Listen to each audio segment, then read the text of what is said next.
In today's tutorial, I'm going to show you how to turn on and enable your network adapter on your Toshiba laptop, tablet, or desktop computer. So this should hopefully be a pretty straightforward process here, guys. And without further ado, let's go ahead and jump straight into it.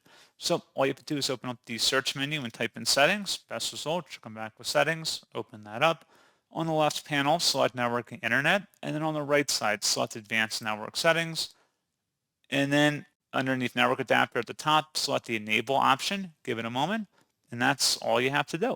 So pretty straightforward process, guys. And as always, thank you for watching. I do hope that was able to help you out, and I do look forward to catching you all in the next tutorial. Goodbye.